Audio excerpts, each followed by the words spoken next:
Hi, and thanks for joining us today on this resource blitz. My name is Nicole Filizetti with the LEAF program, and I'm looking forward to spending the next hour with you as we take a deep dive into the resources and curriculum available on the LEAF website. And I'm Steve Schmidt, also with LEAF, and I'm happy to be here today to share some of the exciting things that we've got to help you in your classrooms. So without further ado, let's go ahead and get started. So LEAF connects formal and non-formal educators in Wisconsin with quality forestry education materials. And we are a partnership between the Wisconsin Division of Forestry, DNR Division of Forestry, and the Wisconsin Center for Environmental Education, which is part of the College of Natural Resources at UW-Stevens Point. And you can see here some of the impact that we've had. These numbers are probably on the low side now. We need to update them. But one of the numbers I like to highlight is that Wisconsin has 425 school forests, which often surprises people that there are that many. So here's an overview of our offerings, and this presentation workshop today will go deeper into each of these. We view forests in multiple capacities. You can use the forest to learn about the forest and/or to learn about other subjects in the forest. So take a look at these pictures. What does it look like the students are learning? It turns out any subject can be connected to our forests and learned in outdoor classroom or school forest settings. I would say these high school students here are probably measuring tree height. And this student here is measuring a downed tree, looking at the diameter of some of the debris. And who knows, this student here might be collecting some data or writing a poem or something like that. While we're located at UW-Stevens Point, our audience and outreach is to all corners of the state. Teachers see value in outdoor education and teaching students about our natural resources, which is probably one reason you're here. We're always looking for experts in the field to join alongside us and provide high quality professional development opportunities. So if you have some ideas for forest-related content that we don't currently offer, please contact us. We can probably make that happen.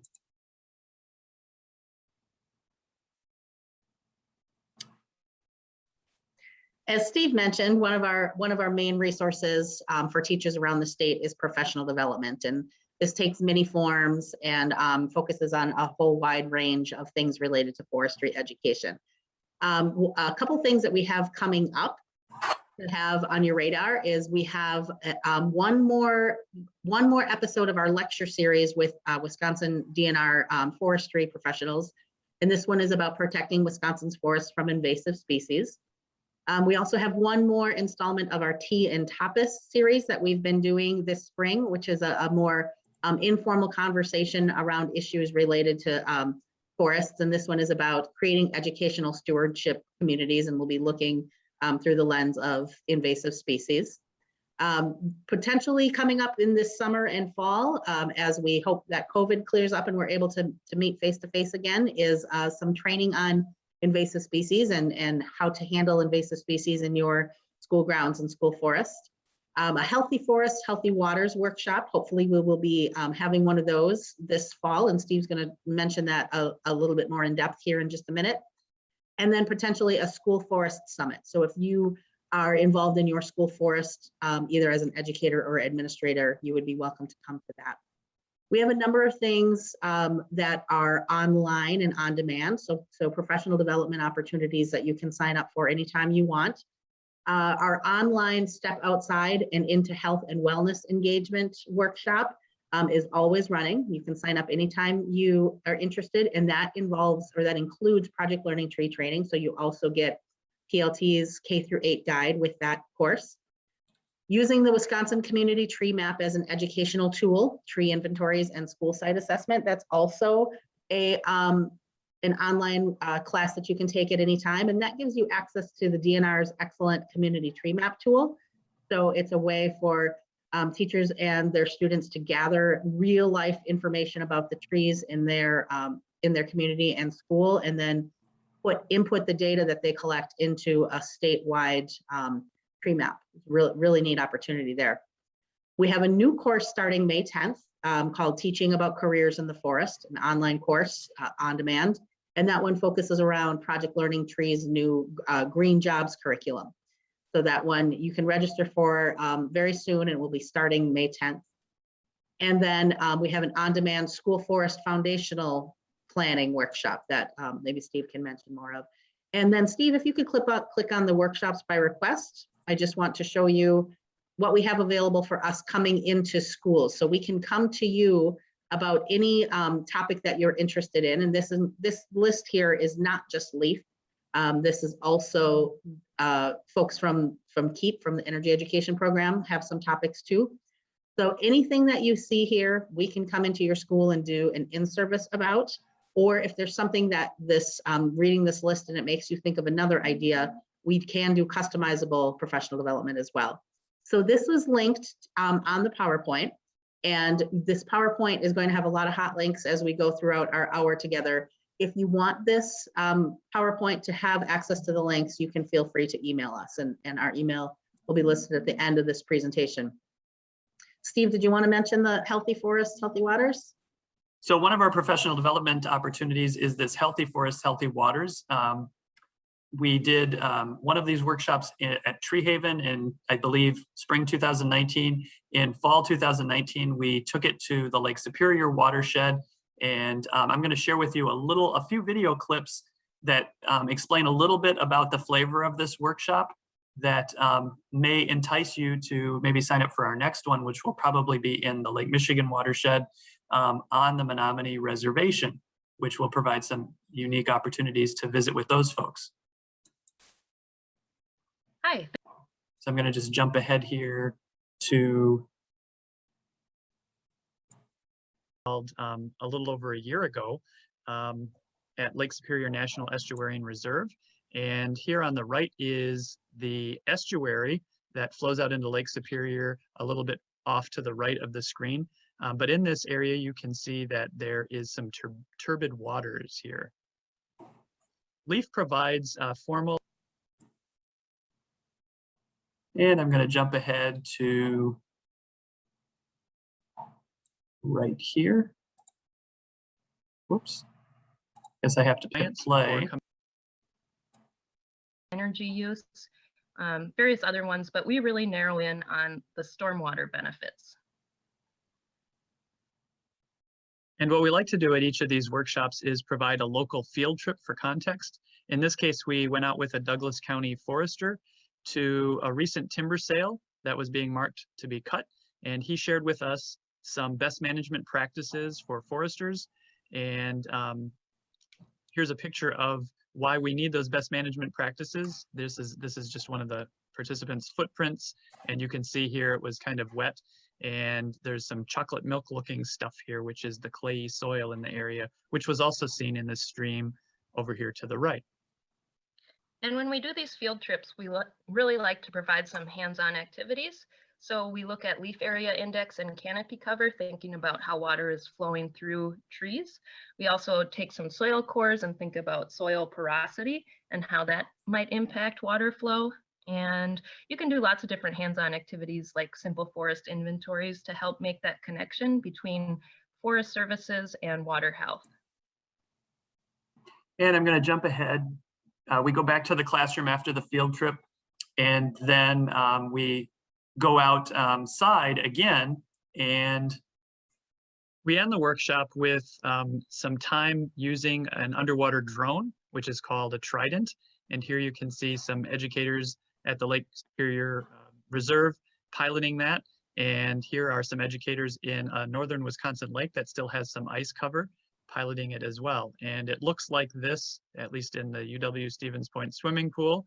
And we have some really cool screenshot footage of a dive that was done in Lake Superior just off the St. Louis River estuary after a stormfall event. And so this footage was shot with the Trident onboard camera by Robert Sterner.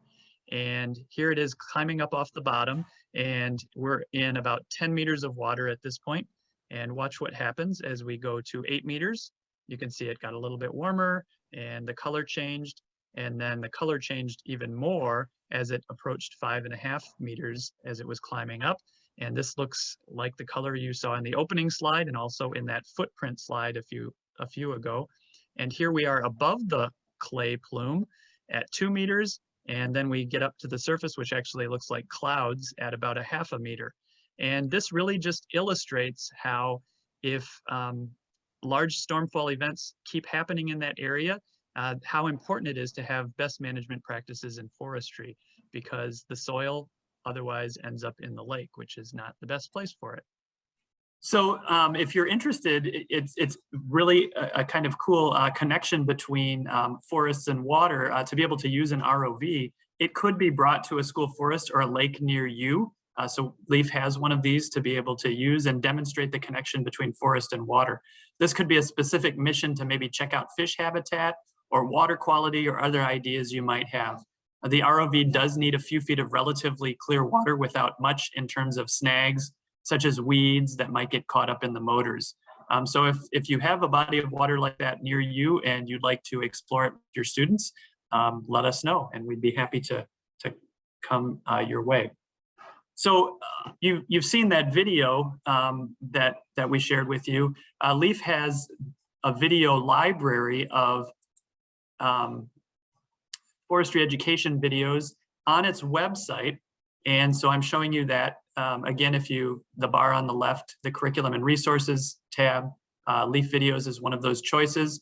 And we have rationale for forestry education. These are independent videos. And then we have a Wisconsin Forest Products video and the impacts of the school forest program on workforce development, and then tree measurement, which is an important skill in forestry as well. One thing that we've done since COVID that we're very proud of is put together our YouTube channel and organize that into playlists. And so all of the new videos that we've come out with since COVID, we've put into these virtual PD playlists. And so I've got hot links again to show you how to get, if you just Google WCEE YouTube channel, you should be able to find it. And then here are some of the playlists that we have put together. We're very proud of our DNR Forestry series. So you can see here that playlist has quite a few videos in it, a census of Wisconsin forests, forest wildland fires, all about urban forestry is our most recent one. And we've got one coming up on invasive species as well. So really conveniently organized into these playlists. Our Understanding Community Systems series, which has the GHS video that I'm getting ready to show you. And the Wisconsin Community Tree Map, which goes with the course as well in our online class that Nicole mentioned to you. Our Tea and Tapas series, and then Water Resources, which would show you the video of that Healthy Forests, Healthy Waters workshop. If you'd like to learn more about that, you could watch the full video. So the LEAF curriculum and lessons are free and online, no password needed. I'm taking you to the page now. You can find this main menu on the left here. If you just go to, if you just do a Google search for LEAF UWSP, and it will pop up pretty quickly. In the menu bar on the left, under Curriculum and Resources, you can click on the LEAF curriculum, and that's where we are here. And it shows our 3 main curriculum guides: the Wisconsin K-12 Forestry Lesson Guide, the Urban Forest Lesson Guide, and the Wildland Fire Lesson Guide. And I'm going to dive into the Forestry Lesson Guide. Biodiversity is a thread that runs throughout the curriculum, and I love teaching about biodiversity and forest resilience. And I'll give you some examples of how that runs through the curriculum. In the K1 lessons, you can see here's the set of those. The What's in a Forest, lesson 2, and Animals Need Forests, which is lesson 5, focus on biodiversity. And if we come back out, and go into the 5-6, forest layers, is a field enhancement. So not only do we have classroom lessons, which can be modified to do out in the field, for each of these, we also have field enhancements or field experiences. And so studying forest layers is one way that we can look at diversity, biodiversity in a forest. And if we back up to the high school level, there's quite a few. There's lesson 3, which is forest biodiversity, called biodiversity, and 2 of the field experiences, school forest research plots, so how to set up research plots for various experiments, and also the habitat assessment one, which I believe uses research plots to compare 2 plots of forest. The one that I want to share a little more deeply with you is in the 7-8 lesson, and it's important to note that these lessons can be modified for different levels. I've used the 7-8 lesson with high school students and it works great. So it can be used middle school or high school, and you probably could even modify it down to an elementary level. So again, we're going to go down to field enhancements. Field enhancement 3 in the 7-8 guide is on forest diversity. So I'm going to open up that lesson and just give you just a basic rundown. All of our lessons are organized the same way. So the nutshell or description of this one is, in this lesson, students study and collect data on 3 components of diversity found within a forest: species, structural, and functional diversity. After comparing 2 types of forests, students discuss the value of diversity and the role it plays in a forest. So these are laid out really nicely because they tell you basically how long everything takes. There's really good background information. So if you're not quite real familiar with definitions and how to teach it, the background information helps. Teacher preparation, safety precautions, vocab, and then here's more of the background information. And then at the bottom, you've got all of the inventory sheets needed and the student sheets. So here is a blank example of the ones we're going to use today: forest diversity data sheet A.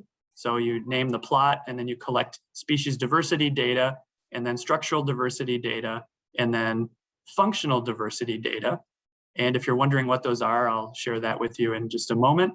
And then what I like about this is it also has some sample data included in it.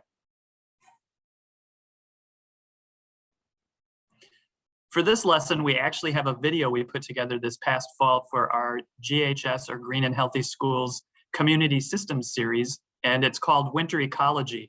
And it focuses on this specific 7-8 leaf field experience. The forest diversity lesson is great because it can be done in any season. And then, as we all know in Wisconsin, sometimes winter can be a little prohibitive, but we decided to do this in winter to show that even though the trees don't have leaves, you can certainly still do it.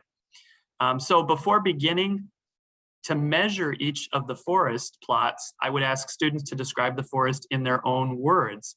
So this could be used as a formative assessment just to see how they're thinking about the forest. So I'm going to jump to a clip and I'm going to mute it on my end so that you can just watch the video.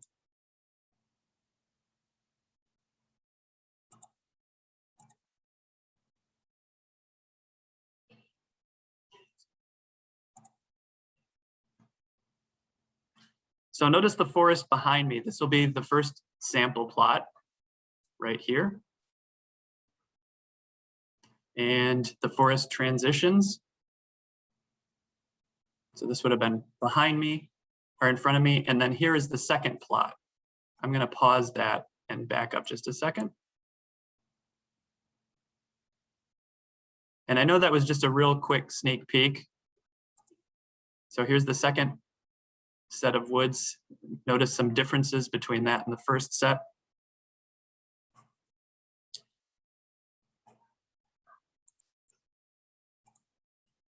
And before we go any further, I want to show you that one thing we're trying to do with our videos is timestamp them so that you can easily jump to where you want to go. And before we do that, I'm going to go back to the bottom of the page here. And I want you to just take a look at, and can you see this okay? Is everyone seeing, or is it too small? So can you see the data in species diversity? All right, so compare the species diversity in plot A. So we've got one species and there are 13 of them. And if we go to plot B, the second plot, we have 3 species, white pine, red maple, hemlock, and the numbers are 2, 4, and 1 for each of those species. Total number of trees, 7. So that alone should call to mind maybe some images of different forests.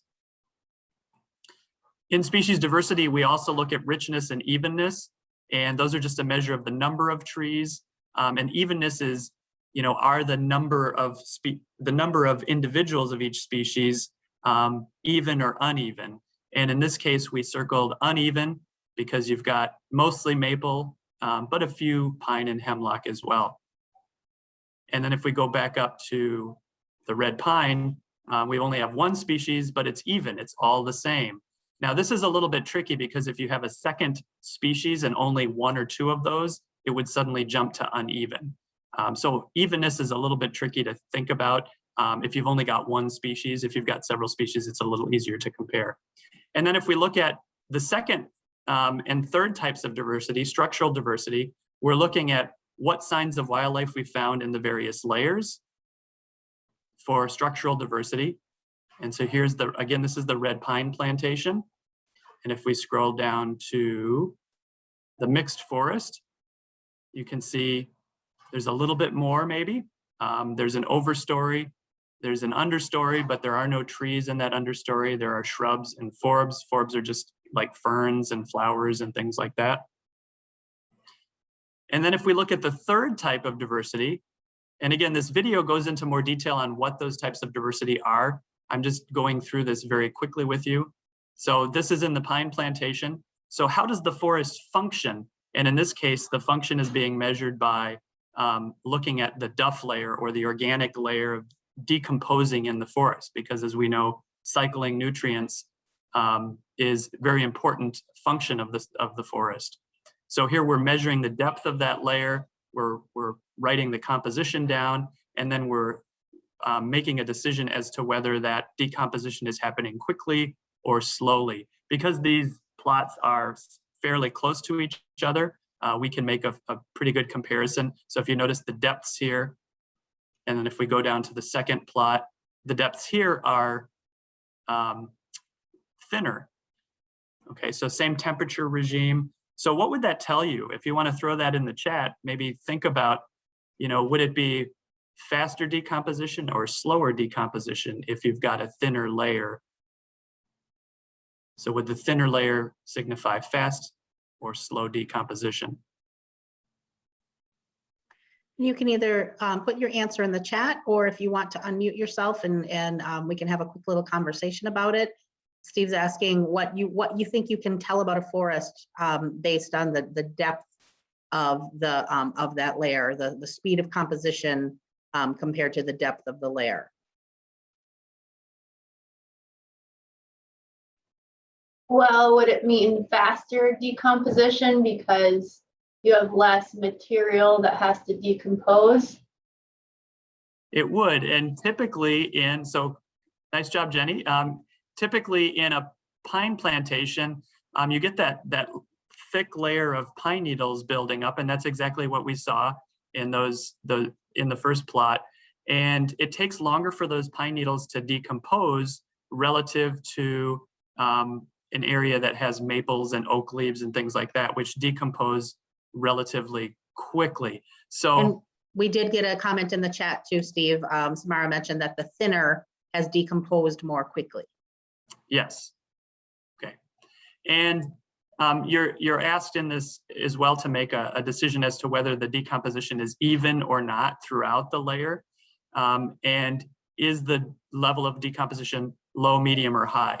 High would mean, it's bordering on very thin, so it's going away quickly. Those nutrients are being released to the trees very quickly. So what I'd like to show you next is a little bit of the video that we put together, again, unmuted. And I'm going to jump to, let's see, 11:17. There we go. before I show you the clip, I actually want to point out one thing about the way we've organized this video. So we have just a general introduction with some details and how we set up the plots, but then we go to the studio for an explanation of the different types of diversity, and then out to the field for collecting data. And then we analyze the data, and then we go back to the studio for the second form of diversity, and the same thing for the third. So we kind of repeat this so that if you want to show these clips to your class before you go out to the field, that might be useful to you. So here's an example of the field explanation. I'll just play a little bit of that structural diversity clip. We're at our second location here, and we're going to compare the structural diversity, which is one part of the ecological diversity. We're going to compare the structural diversity from our first site, which was a pine plantation, to our second site here, which is a mixed hardwoods location. And when we're doing structural diversity, we're looking at the layers up through the forest. So we've got up above, we've got the canopy or the overstory, and under the canopy, we've got our understory. So we've got smaller trees that don't make it quite to the top. And we've got shrubs, which there were a lot more shrubs and raspberry bushes at our previous location. And then we've got the forbs layer near the ground, which here we've got some examples of ferns. In the spring, there might be some wildflowers and things like that. So basically herbaceous plants rather than woody plants.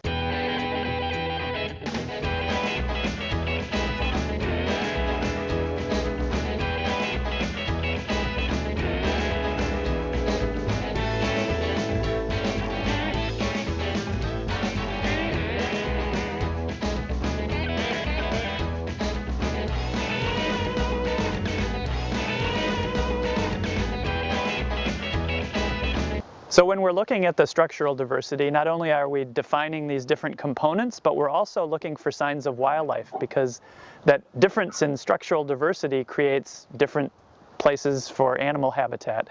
Okay, so I'm going to jump ahead to showing how we actually did some of the sampling for functional diversity, so you get the idea of what we do in the field. And so here we are explaining random sampling. So stand at the corner of your plot, and while I like ultimate frisbee and disc golf, this is probably not something you should do. Instead, just stand there and have your square, toss it in there, kind of nice and gentle. If you don't have a square, you can use anything that is just marking a spot there.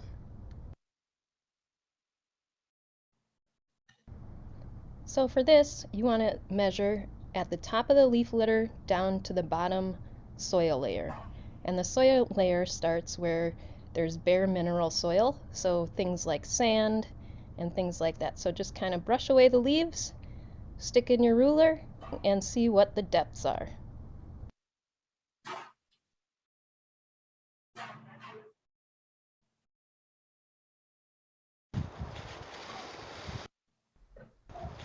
So we're just removing the leaf layer.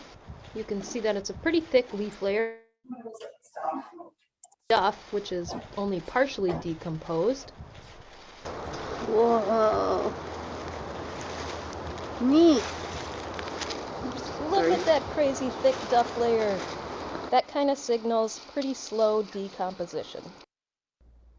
So just walking through that again, here we are digging down through the duff layer. We've got a whole bunch of pine needles, some other leaves, some sticks and twigs, and you've really got to get down to that bare mineral soil. And right there where my thumb is where we're taking the measurement. So that's about 11 centimeters. And so now I'm going to jump ahead and just show you we also have then a data analysis, the red pine kind of like what we plantation just discussed. is generally pretty uneven. So I'm going to pause the video here and ask you to look at the data again and think about the forests that you've seen, and just quickly, like in the next minute or so, sketch out what those forests would look like.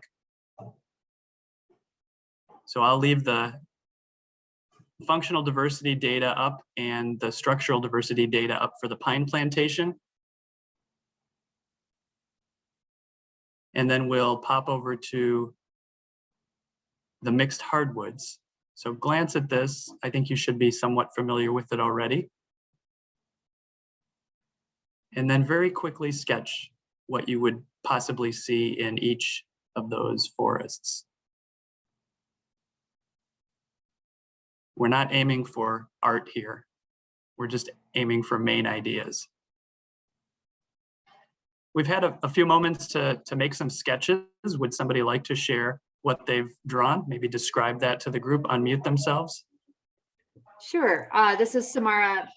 So in the first one, in the pine plantation, just even without having seen the video, I saw that there were lots of pine needles, pine cones, and that the duff layer was pretty thick. And we'd already talked about slower decomposition there. So mine looks pretty much full of red pines.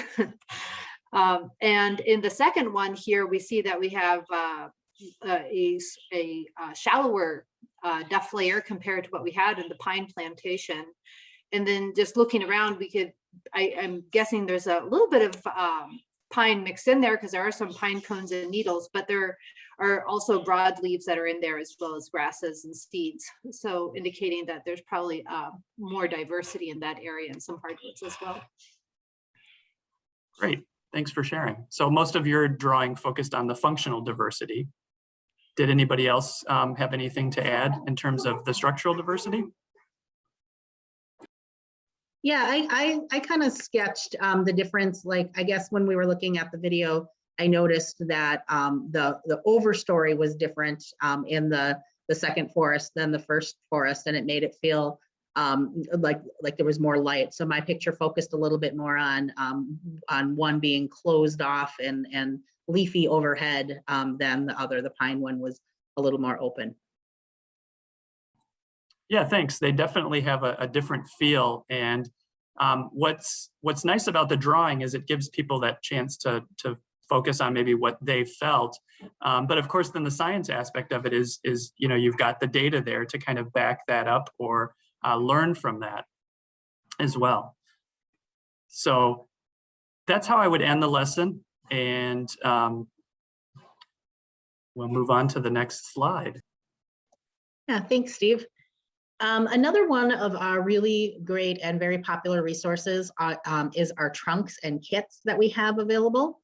So through the WCEE, we have over 29 trunks and kits that are available for you to borrow.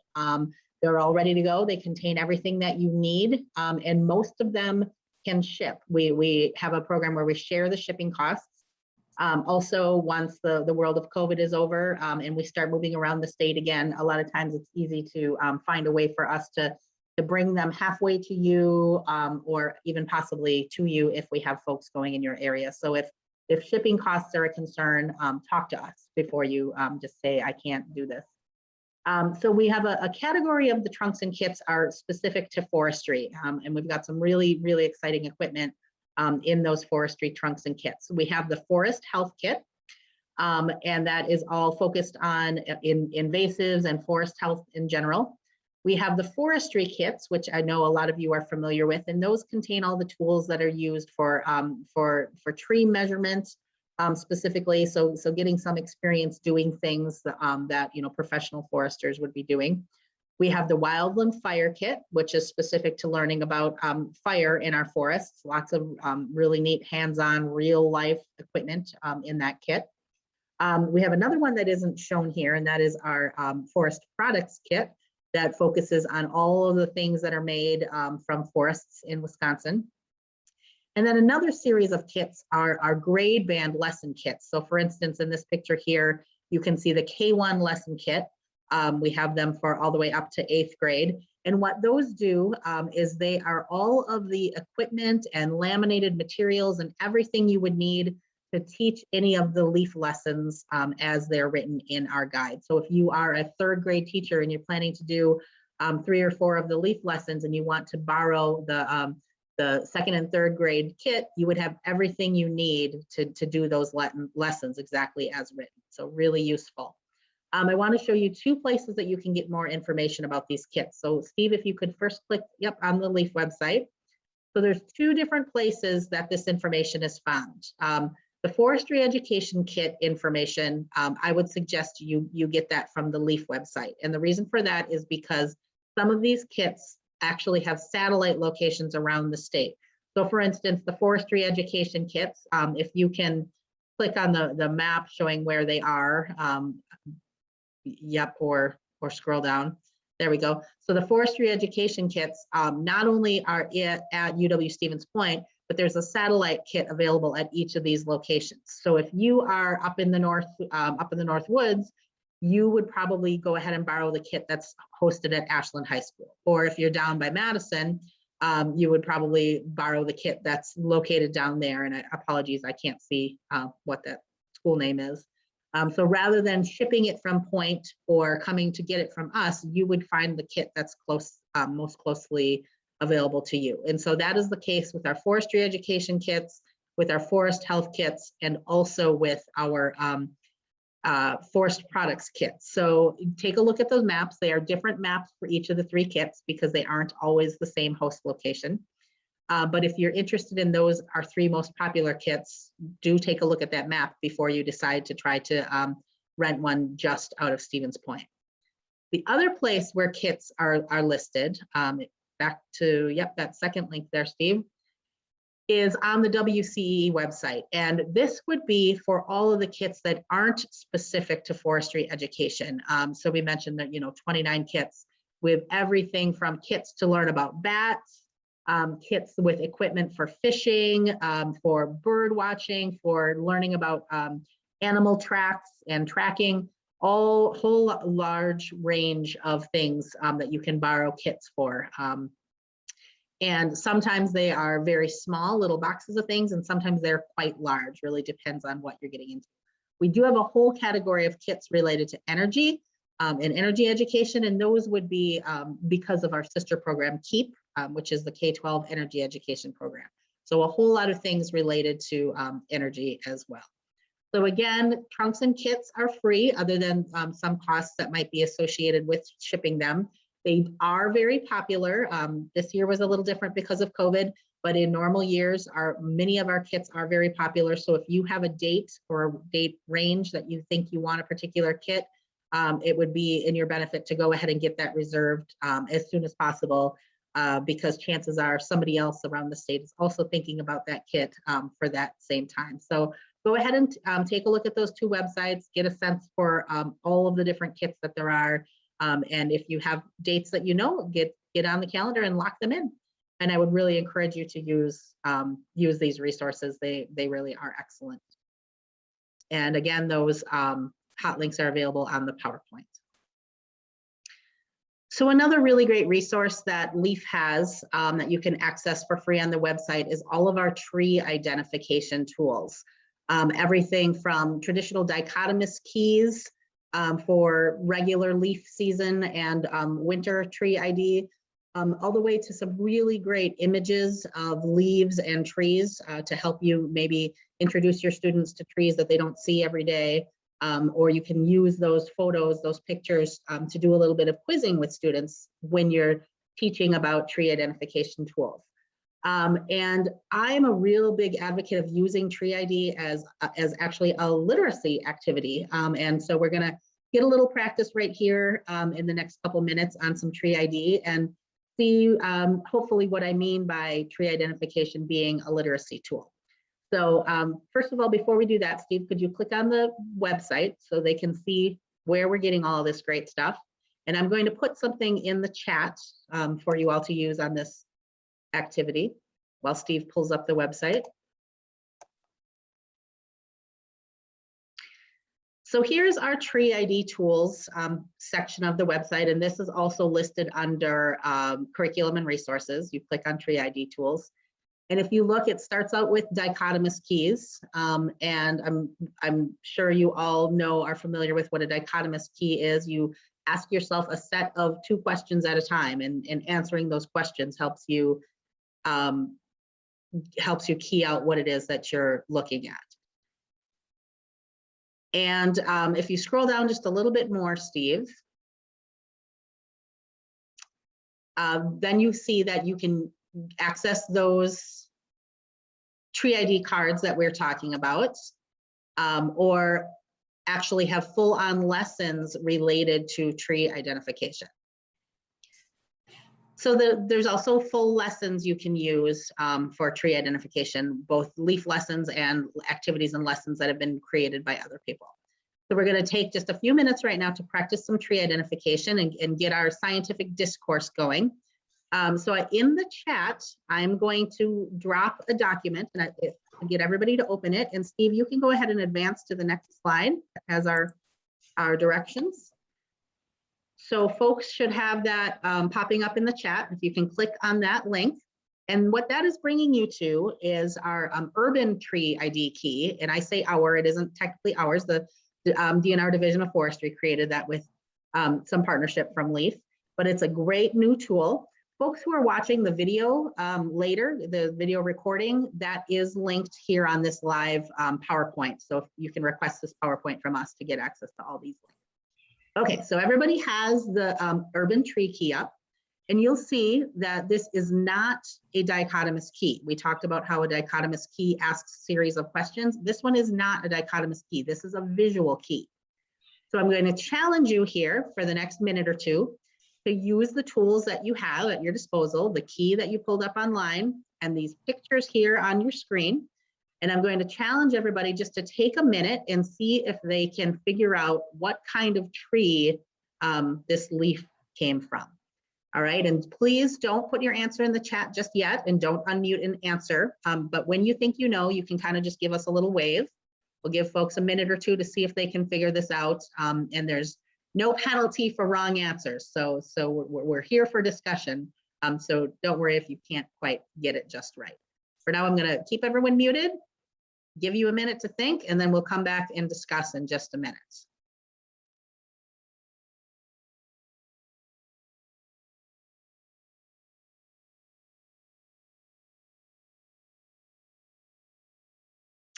All right, so you've had a couple minutes with your tools. Is there somebody who is brave and willing to unmute themselves or write in the chat what they think this tree might be? Okay, Samara, what do you think this might be? I'm torn between silver maple and Freeman maple, but I would need a bit more information. Okay. So that's where I am. Okay, good. Does somebody else have a guess that they want to suggest? Jenny? I thought it was a red maple. Okay, Jenny and Samara, can you kind of talk with each other about why you thought it was those three things, and we'll see if we can narrow it down. I'll tell you, it is one of those three things. Well, that's good. So I'm looking at the dentation on the margin of the leaf, and it seems to be a bit more serrated than in the red maple, and the red maple doesn't have as deep of grooves in this one picture. So that's kind of why I was saying we need more information.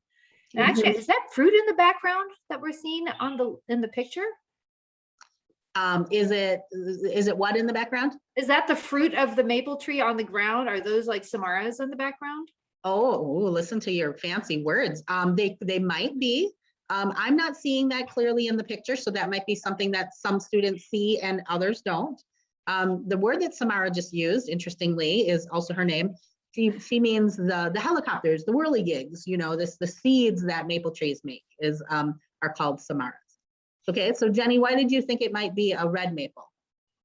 The very top cone of the leaf looks very similar to the red maple. And then the ruler was saying that it's about 4 inches. And on the tree ID, it says the red maple can be anywhere from 2 to 5 inches. So it was within that size. So you're saying that the tip of the leaf, and I don't think you can see my pointer, but the tip of the leaf looks more like it looks for the red maple on the visual key. Yeah. Okay, right. so Samara, what do you think about that? I agree with her. The other thing I'm looking at is where the stem of the leaf, the petiole attaches to the leaf looks less robust in at least this one image. You know, this is a small sample size than what we see for the one image on the red maple. So I'm leaning away from that, but like I really think we need more information. It really helps to have to be able to see the fruit or see the bark and have some more information to figure it out. Good. So you would like to have more visual clues about this tree to help you figure out what it is. Yeah, and that 4-inch like is right in the sweet spot of all three of the maples we're talking about, Silver Red and Freeman. So that's a good point. So we are seeing the advantages and disadvantages of using a visual key. We don't have quite as much hard data using a visual key than we would with a dichotomous key, right? There's certain things that we're kind of left to our judgment a little bit more with a visual key, but at the same time, this was really accessible. All of you immediately identified that it was one of the maples, right? Partly because your eye just matched that up. So this is a red maple. So good job, Jenny, but more importantly than that, excellent job on the conversation you two just had, and excellent job everybody on using those skills and tools to try to key out what this is. And I do want to point out that the picture on the left is showing you the branching pattern. Why is that important? Opposite. Yeah, so we needed to know whether it was opposite or alternate branching to narrow down our category. Good. We're going to do this one more time, but this time I'm going to put a different tool in. So we're going to use Leaf's dichotomous key this time. So Steve, if you could pop up to the next screen, and I'm going to put a different key in the chat. So this one, this key is not mainly visual. The visual part comes in later. The first part of a dichotomous key is asking yourself questions. So did everybody get this pulled up online really quickly? Okay, what is the very first question you are asking yourself? And this is kind of a trick question here. What's the very first question you're asking yourself on this dichotomous key? Needles or broadleaves? Needles or broadleaves. And I'll tell you what, anytime I do workshops with teachers, almost everybody skips that and jumps immediately to opposite or alternate branching on the deciduous side. So yes, the first question you need to ask is, does it have needles or does it have broadleaves? And so what is that for this? Needles. Needles. Okay, so let's go on mute again for just a minute. And this time you're going to be asking yourself questions. So you start with number 1. And if your answer leads you to number 2, you go to number 2. If your answer leads you to number 3, you go to number 3. And you continue that way until you get to what you think it might be. All right, so we'll take just a minute doing this. Okay, so as you're drawing, I got a question in the chat. Somebody was asking that this doesn't look like broadleaves or needles, right? So there's some question about whether these are broadleaves or needles. So let's jump ahead. Let's make an assumption that they're not broadleaves, because I've never seen a tree with leaves that looks like this. So just for the sake of science, let's first make a hypothesis that these are needles. So what is the first question on the coniferous key that we have to ask ourselves? Or I should say series of questions, set of 2 questions. What are the first 2 questions we have to decide between? Whether the needles are in bundles or if they're single or flattened and scaly. Okay, so when we look at the dichotomous key, it asks us, question number 1 is, are the needles in bundles or groups, or are they single or flattened and scaly, right? So we have a big question we have to answer right away off the get-go. Are these needles in bundles or groups, or are they single or flattened? So we still aren't quite totally sure that this is a conifer, right? Because this is kind of a funky one. But now that we know what question number 1 is, do we have a little more information that will help us decide, yes, indeed, this is a conifer, and this is the key we're going to go with? Was there a word there that like triggered our, yes, this is correct, we're on the right path for anybody? Flattened and scaly. Yeah, flattened and scaly. And when I look at these, like, yes, it's a picture and it's hard to see, but I definitely get the scaly impression, right, on these. And you can see that they do look flattened. And that's why, you know, maybe I was not sure if it wasn't a leaf to begin with, because it has that flattened shape. All right, so as a group, can we come to a conclusion on question number 1? Are these we're saying that, yes, this is a conifer.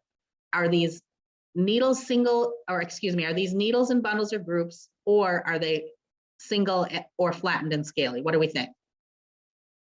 Single and flattened and scaly. Okay, so as a group, we agree these are flattened and scaly, right? Okay, so knowing that, what is our next step? Number 3. Go to So it number- tells us on the key, if we decided that they're flattened and scaly, we go to number 3. And can somebody read to me those questions? And some of you are muted and you can feel free to unmute. The needles are either scaly and flattened or they're single. Okay, so now again, it's dividing us up further. Another set of 2 questions. So they're flattened and scaly or they're single. What do we think? They're flattened and scaly, so we'd head to number 4. Okay, and what are the questions, the 2 questions that number 4 asks us? It asks, first, has cones, scales are flat, branches are fan-like, or has berries, maybe scaly and prickly needles on same tree, scales are rounded. Okay, and those are a lot of words, right? So let's use our pictures to decide which of those 2 groups of questions or answers, I should say, apply to this tree. And when somebody thinks they know, feel free to speak up. Samara, you think you know? Just going with the first 2 nouns of number 4, cones versus berries, this looks like it has teeny weeny cones, and the scales do look flat if I go to what's after the comma. So that puts me then at northern white cedar. Okay. Does anybody have a disagreement with Samara or want to say, yes, I agree with this thing that you said? I agree with that. With what she said. So we think that this is a northern white cedar? That is true. That is what it is. So how could we know for sure right now? We're sitting in a classroom, right, with a computer or a phone in front of us. What's something we could do to know for sure? Google an image of a northern white cedar. Sure. But if you're out in the woods, you might not necessarily be able to do that. And that's okay. Tree identification doesn't have to be exact, right? The point of tree ID isn't so that your students can walk around and know the name of every single tree they see. The point of tree ID, well, what would you say the point of tree ID is based on our last 10 minutes? What would you say the purpose of that was? Thinking from the perspective of a teacher. You could be looking for patterns. Good. And patterns is an NGSS thing, right? For those of you who teach science. What else? So in part with what we were doing with Steve as well, it's being able to look at the diversity of the space that students are exploring. If they So can name it, they can find that diversity. Right, and they can see something that isn't this, right? Well, I think this is a cedar tree. I'm not exactly sure, but I can tell you that this isn't a cedar tree, right? This other tree next to it is a different kind of tree. Good. Anything else? Think about what you were doing to figure out these trees. Making observations, asking questions. Right. Yeah. And just using the dichotomous key is really important. Steve was putting in the chat, he added the process of having those 2 choices really helps in having the hierarchical thinking that goes into not just identification, but all sorts of different aspects of science. Yeah. All right, good job. And all that vocab that you were having to read too. And I let this go a little long. Maybe this got a little off of a resource blitz here, but I think that was a lot of fun. And I hope that you come away with this ready to use Leaf's tree ID tools and understanding tree ID as a really usable resource with students. So thank you all very much for your contributions to that. And we can move on to the next slide. Thanks, Nicole. And thanks everybody for participating in that tree ID. So moving on in our workshop, school forest is land registered through the state community forest program. It's owned or controlled by a school and used for environmental education and natural resource management. So if you want, throw in the chat maybe the name of a school forest near you or one that you're familiar with. I'm wouldn't be surprised if it surprised you the density of the dots on this map. And while you're putting that in the chat, what I'd like to do is show you one thing that the LEAF program is pretty proud of, that we now have an interactive Wisconsin school forest map. And so I'm going to just show you how that works a little bit. So you can see the yellow dots on the screen, and you have to zoom in by pushing. You can't scroll with your mouse when you're using this. You have to actually push the zoom plus or minus buttons. And you can see you can zoom into a specific county. If you hover over and click on a school forest, this one is the Merrill School Forest, also called the Nels P. Evue School Forest. It gives you some background information on it, like how many acres it is, when it was first registered. This is one of the older ones in the program at 1944, although the program goes back to 1928. Whether it has water on the site or not. One other thing that I think, well, two other things. You can switch to Street View if you want to help you find the school forest a little more, if the satellite imagery is maybe less helpful to you. And what I'm really excited about is you can put in the major and minor watershed basins. And I'm going to zoom back out so you can see that. So if your school forest is in Shawano County, for instance, you can zoom in and see that it's in the, you can see which minor watershed it's in. And when I say minor, I'm talking about the Wolf River, so everybody knows that's a pretty big watershed. But the Wolf River watershed is part of the Lake Michigan watershed. So any droplets of water that land in this area will get into streams and go out into Lake Michigan. We also have the Lake Superior watershed up here and the Mississippi watershed here. And the sub watersheds are nice to see as well, because then you can you can think about that, especially if your school forest has water resources on it. Yeah, thanks, Steve. I just want to quickly mention the Project Learning Tree. And in Wisconsin, Project Learning Tree is part of the LEAF program. So the difference is Project Learning Tree has a little more national view of things, sees forests as a window to the world, to learning about our environment, as opposed to LEAF that is looking more specifically at Wisconsin's forests. And a lot of you I know are familiar with PLT through this orange and purple book that's shown there on the screen. A lot of you got that through your undergrad courses if you are teachers in Wisconsin. One really exciting thing that is happening in the world of Project Learning Tree right now is this new K-8 guide. So if you can see it on the right side of the screen, it's called Explore Your Environment, and it's a brand new curriculum guide for Project Learning Tree. So it is replacing this familiar purple and orange book that you may have. It isn't replacing the activities entirely. Most of the activities are still there. There are some new activities, and it is freshly organized, I guess would be a good way of saying it. I'm really blown away by how well the new revised guide came out. It's very exciting. It is significantly different enough that we are going to be offering new workshops on it. So folks who have the purple and orange book and maybe are ready for a little bit of a refresh on some PLT activities, keep your eyes open for some workshops on this new guide that will be coming up this fall, online in this fall. So again, Project Learning Tree resources are available through the LEAF program, and you can go to our website to learn more about that.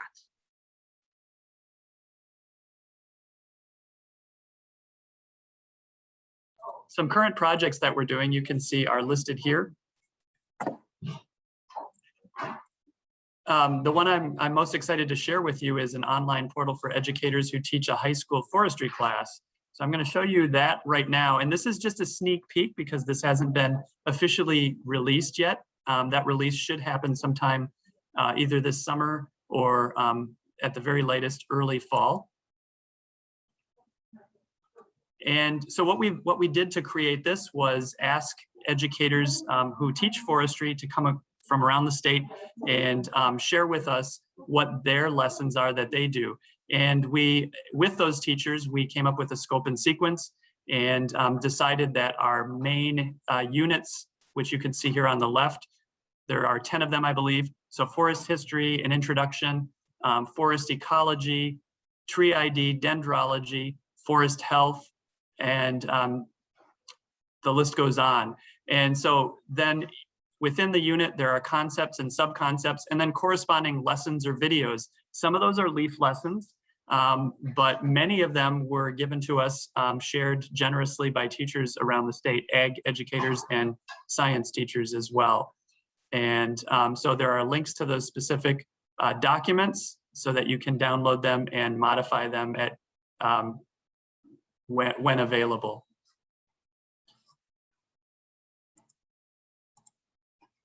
Other projects we're working on, we're constantly revising curriculum, especially incorporating standards.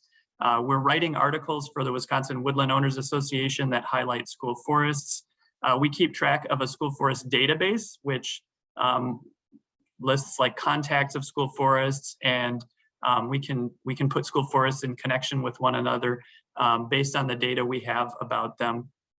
So for instance, if you're planning a new project, a building project, or if you want to know about maple syruping, we keep track of information like that. We have online courses, which Nicole already shared a little bit with you. Our new one we're excited about is our Natural Resources Careers. We also help to run the FFA career development experience and Envirothon competitions, specifically the forestry ones. And we are getting ready to work on a UWSP-wide website revision, but don't panic. Everything that we've shared with you today will still be on that website. It just will have a different look to it. And that's supposed to happen in the next year or so. Our LEAF communications, this slide highlights those. The leaflet is LEAF's monthly September to May newsletter, and you can sign up by clicking on the hot link. If you are particularly interested in school forest updates, you can contact Gretchen Marshall, which her email address is here, and she will put you on that listserv. And we also put out tweets and Facebook updates periodically. So if you follow us on those platforms, you'll be sure to not miss anything that's happening. And any sensitive announcements are often shared via special email, but we try not to over flood your email boxes. And so that's why we have our newsletter, to give that information out on a regular basis. So with that, we'll take any questions. If you would like to email us these questions, we know many of you who are watching this are probably watching the recording. So feel free to email Nicole or myself, and you can find out more information also on the website, which is listed there. So thanks for joining us. Yep, thanks, folks. Have a good one.